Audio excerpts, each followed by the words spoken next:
everyone. Welcome to episode 2 of Shaadi Shenanigans. And today we are talking about a very important topic, which is what do wedding planners get blamed for? So with me is my co-host and partner in planning, Nush, and we're going to be discussing some fun things about our journey of planning weddings and what we have no control over. So real talk, Neha. What is the craziest, not your fault thing that you've always gotten blamed for? So many, but let's start with as many as I can think of from our recent weddings. So as we all know, wedding planning is not something which is tangible. For example, we don't have a product that we deliver at the end. What we deliver is an experience. So it's very hard for our couples sometimes to understand what exactly do wedding planners do. And sometimes we get thrown under the bus, not only by our couples, guests, but also by our vendors. So I would love to talk about a recent example where we were planning a wedding, and around 10 o'clock, we had this great uncle who wanted to sing just at the same time when we were about to open our dance floor. And I had to very politely tell him, I'm sorry, we cannot make this happen at this point. I wish you would have come to me during dinner. We had a whole hour. And if you would have come to me, we would have definitely let you sing. But 10 o'clock, it's a little late. So at the end of it, everything was sorted out. He was fine. I thanked him for his understanding. I remember coming to you saying, we can open the dance floor. Just the next day, we look at our Google review. 11 p.m. And the same uncle decided to go on our Google and write a review about things that didn't even have anything to do with his singing. I wish he would have put that Neha didn't let me sing so I could reciprocate to it. It was all about how Neha doesn't know music levels. By the way, you guys are not going to find this review. Our awesome bride actually went to the uncle and said, please take this off. This has nothing to do with my planners. So that was great. However, yes, so that review really said that Neha had photo video teams in the middle of the aisleway and she didn't know music levels. Anyways, so that was a long story about how we got blamed for things that we had no control over. But I think one of the biggest things that our bride told us at the end was that we took a bullet for her. That was a big line that really resonated for us because sometimes we don't even realize the kind of things we do behind the scenes and how big it makes an impact, right? Imagine if we weren't there at that wedding. And they had to say no, and then now this is a story for the rest of your life that you're going to have to listen. Oh, you didn't let me sing at your wedding, you didn't let me do this, you didn't let me do that. At least this way you can blame your planners and say, our planner said no. So and even our MC, which is going to be our guest for our next episode, we even asked our MC, hey, what would you have done in this situation?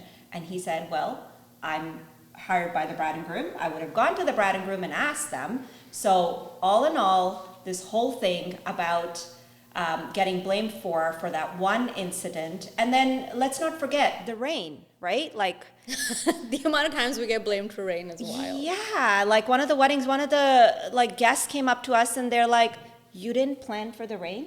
And we're like, well, we have a plan A, which is outside, and plan B, which is inside. That's the most that we would have done for the rain. Having control over, can you stop the rain when it's barat, and can you stop the rain when it's photo shoot?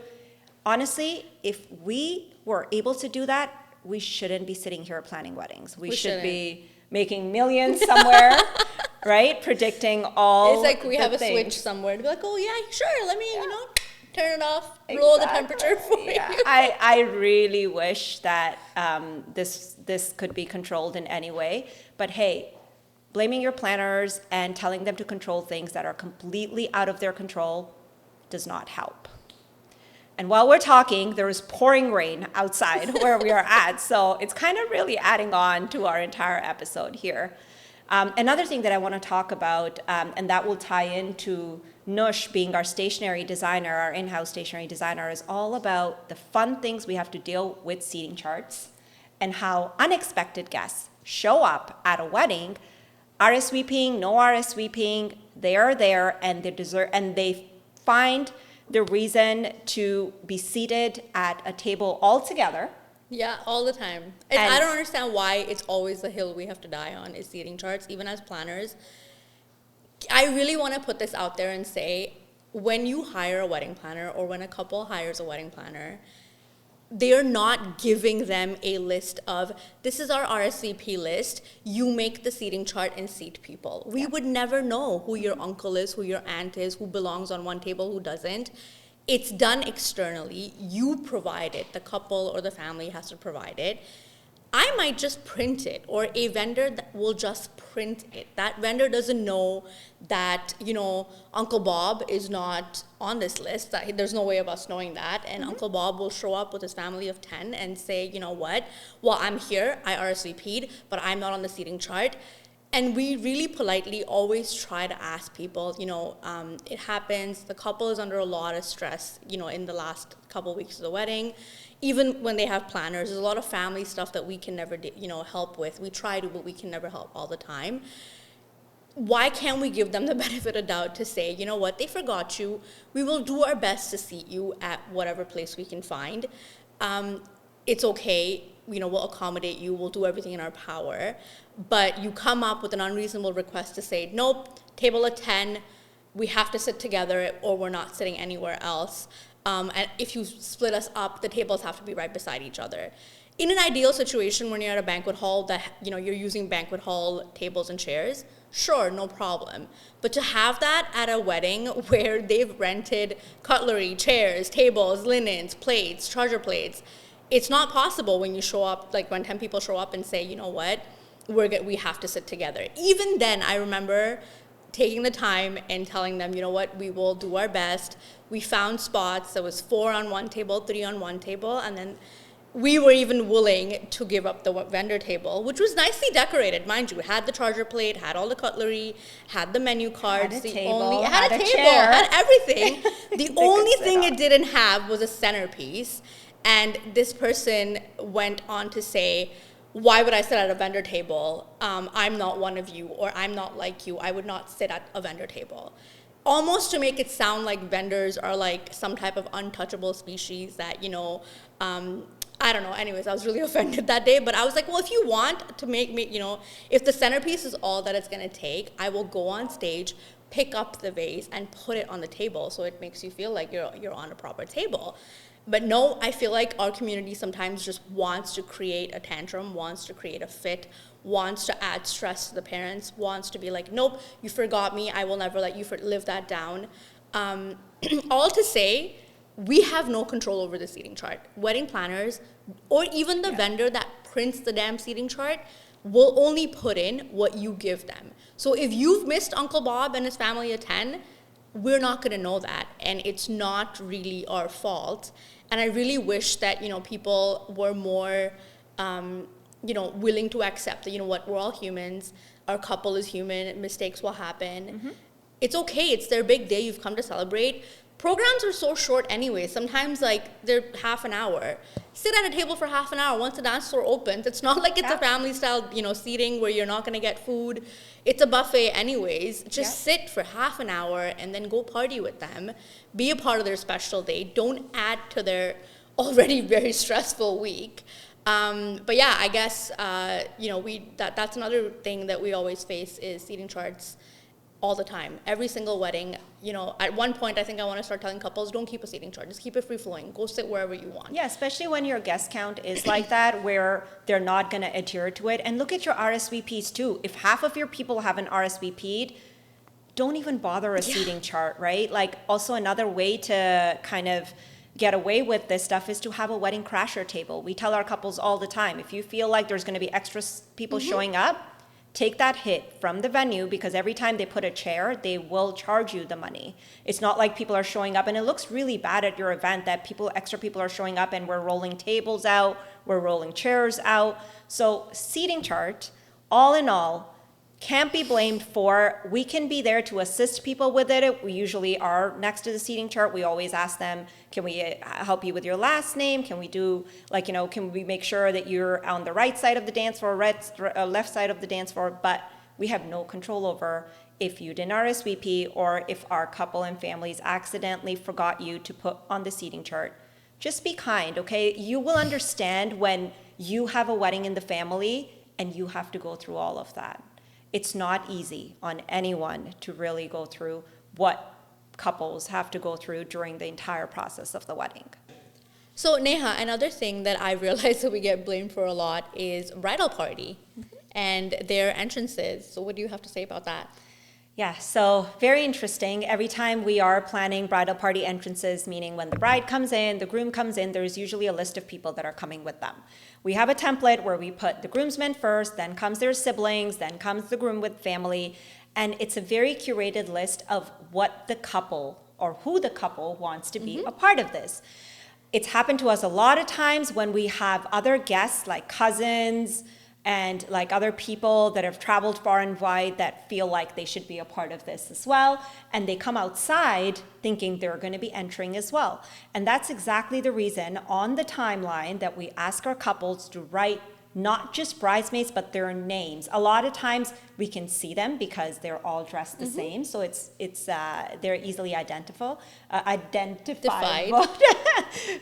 yeah, so during that time, we usually have these guests that want to be a part of the entrances and politely again telling them that we're sorry. Like, we only have a certain people that can enter. And I think one of the biggest things we tell them at that point is we need people inside to cheer for these guys, right? If the entire venue or the entire front tables are going to be outside, when our couple comes in, there's empty tables and empty seats in the theater style.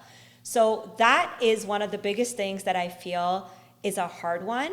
But if we handle it politely and we let them know that, again, it has nothing to do with us. It's just some specific people that they want as a part of the entrance, and you guys can go inside and cheer for them. Is an easy way out, but definitely get blamed for. Now, this brings me to another, incident, and it's all our real weddings. We go through these incidents inside out. Talk to me about kids at weddings and what kind of things as planners do we get blamed for when there's kids at events? So it's interesting that you bring this up. I actually have two different instances varying with kids. There was one event where we were not planning this event, but I went there to set up some stationery and signage. And as I was setting up, it was around 4:30, 5 o'clock, the cake had gotten delivered. It was on, the cake table was there. And I'm not sure who this little kid belonged to, but very excited, happy kid walked in, saw this like 4 or 5 tier cake, and just went in to do this. No. Grabbed the cake, and I mean, his mom was right behind him and pulled him away from it. But you now have handprints on this cake and a little bit of a chunk of the cake missing. I mean, 3-year-olds, I don't blame them. As a 3-year-old child, you see such a big tier cake, you're gonna get excited. That's fine. But my first instinct was, oh my God, like what? And they didn't have a planner. And I remember looking at the DJ at the time, and we just looked at each other, and I'm like, I'm gonna go turn it around so nobody can see it. And they had they had their initial on the other side, so we moved the initial over, turned the cake around. But that's all you can do as a planner. Like, what? You can't just make another cake or do another layer of icing or anything on it.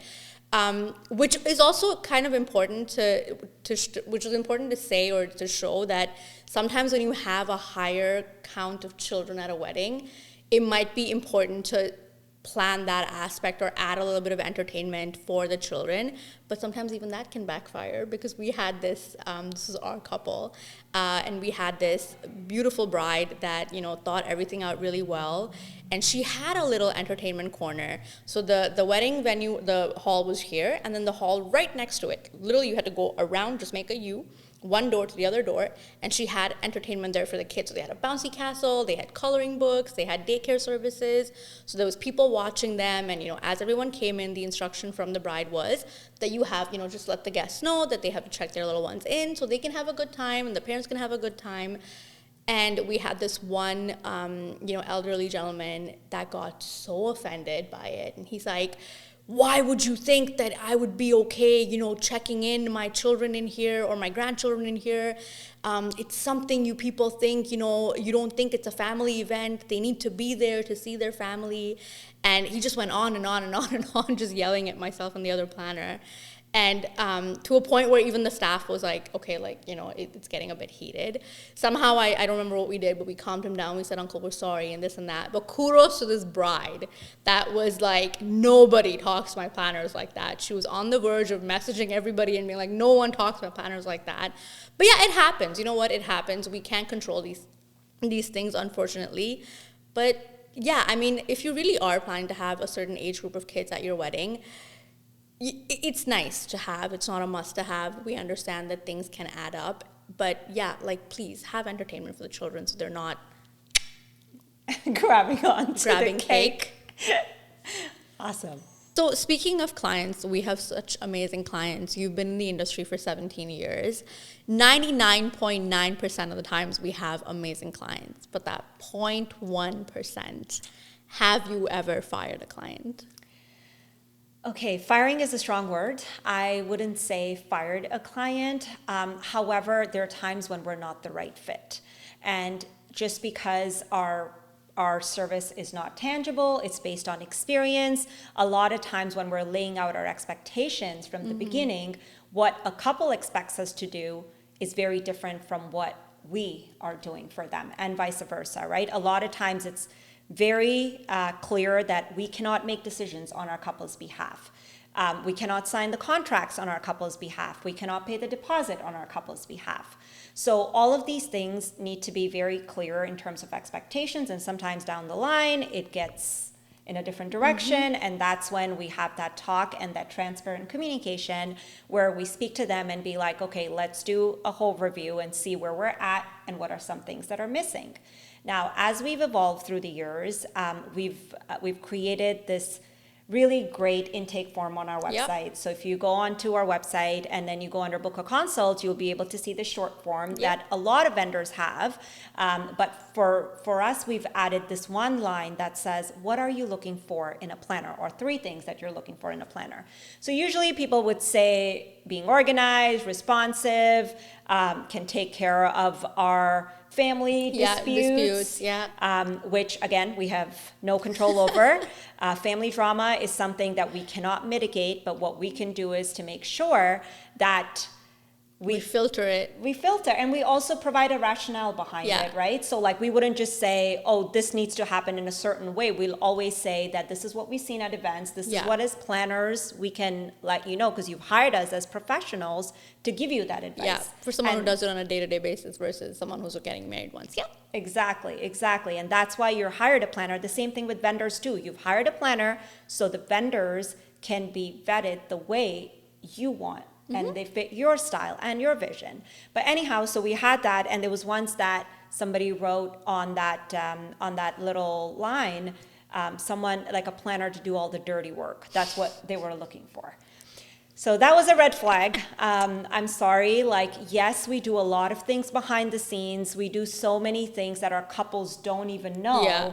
And we'll definitely discuss that later on. But I feel like just saying to do all the dirty work is something that obviously is not a right fit for the both of us. You were transparent. Your communication was great. That's awesome. Yeah. But at the end of the day, there's a reason why you've hired us as planners. There's a reason why we're there to take care of things on your behalf. So that trust, that respect, and that understanding is really something that we look for. Right. So now coming back to the point that we were discussing regarding, have you ever fired one? Have you ever fired one? Let me rephrase it. Have you ever politely declined a couple or a potential couple or a couple? Yeah, it happened during the early stages when we were still figuring out the business and what it takes to find that right fit. There has been times where mutually we've decided in the middle that this is not working out for us. This is something where I can't show up to your wedding feeling very uncomfortable. And I don't want you having planners on the day of. We're like on our feet for 12 to 15 hours on the day of the event. You obviously don't want, and I know your I guess my watch tracks sometimes 30,000 steps, 23,000 steps. There you go. That's why I've stopped with that watch. I go with my traditional because I don't want to scare myself. I used to actually have the watch, and then I'd be like, oh my God, I've done so much for this wedding. Maybe I haven't charged them enough. That was one of the things that I used to, and I'm like, maybe I should just keep my watch away now. But yeah, so like there has been times in our early years, and even now, like our contract, and I know you've helped me through this, so thank you. We really had to lay down the expectations and certain things that you would think are common sense, or certain things that you would think. Common sense is not very common. Exactly. You think it is, but it's not. That you would think is obvious, but I guess we need to lay it out in our contracts, right? And that's why in our contracts there's a verbiage that clearly says that yes, we need to legally sign these contracts, but our relationship, it is based on respect. It's based on the trust that we have, that you've hired someone that knows what they're doing, and hence do all your homework before hiring a planner specifically. And just having that, like, cooperation amongst the two of us, that, hey, if we're suggesting something to you, it's only for your benefit. If you have a successful event, we're gonna be happy. Yeah, we're the happiest people when you have a successful event. But yeah, that makes sense. Exactly. And one of the teeny line that you would notice on our contract is about vendor meals. And that brings me to our next thing about how important it is for everyone on our vendor team to have these vendor meals, and what happens when you don't. No, I fully agree. I most definitely agree. I think the amount of times in the past 2 years people have come up to us and be like, why are you eating? In the 5 minute, we have a 12-hour day, somehow 5 minutes we find time to eat, and people have come up and be like, why are you eating? You're supposed to be helping out doing this or doing that. Or you shouldn't be eating, it's not very polite, or it's not appropriate for you to be eating, while there's an event happening, which is right. Yes, I agree with you that while there's an event happening, we shouldn't. But while there's something like a ceremony happening where, for an hour and a half, it's Panditji taking control, we can only help out on the back end with the organizing stuff, which is already pre-organized when we get there. And we're probably just drinking water or eating something left over from the breakfast that we didn't get to eat. How many times the buffet is closed and we have to go back in the kitchen and be like, please, can you give us something to eat? Because truth be told, when all of you guys are working, even on an 8-hour shift, you get a break. Yeah. And I've had photo video teams come up to me because they're so go as well, saying, oh, my sugar level or my blood pressure is dropping. Can you please grab me something to eat while I'm still at this camera, right? Like, so many times it's happened. And we take care of our vendors in that case. Like, we go to our vendors and we ask them, hey, did you grab a chance to eat? And we do have a vendor table at every event. Some place you can put your stuff. And a lot of times couples are like, do we need to include vendor meals as a part of our numbers? Yes. And I was like, we're humans. Yes, we need food. But sometimes, like for your buffet, for example, they already encounter for 10 to 15%. So at that time, you don't. But if you have a plated meal, yes, we do need to eat, and we need a space to sit down and do that. So while we would think it's obvious, it's something that unfortunately we have to put in our contracts and make sure that it actually happens. Yeah, and also like Neha said, to reiterate, we're not robots. We don't survive on water and air.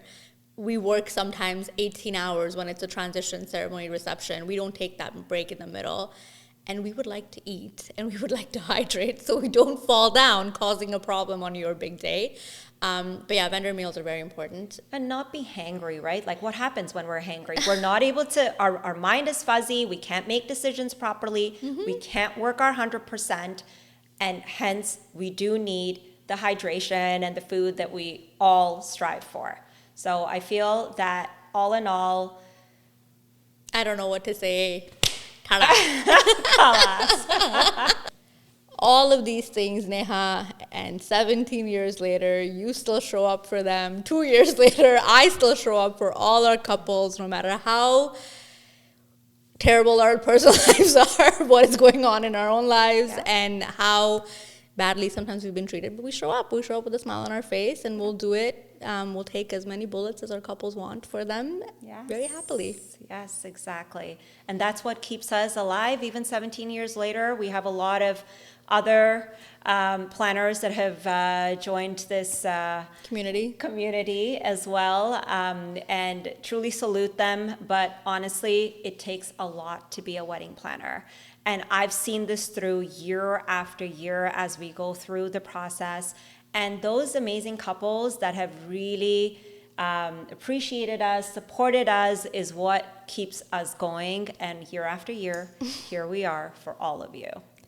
And I think I'll close it off by a thing that my mom said once, that she said this to me. She's like, when it comes to work, you don't want to wake up at 6 in the morning, but when you have 12-hour-long wedding days, you'll jump out of bed at 5:30, no matter if you slept only 1 hour the night before. And I would do it in a heartbeat for every couple, because at the end of the day, your happiness and your smiles when you're married and once your event is over means the world to us. And that's why we do what we do. We're passion-driven, and we show up every day. As always,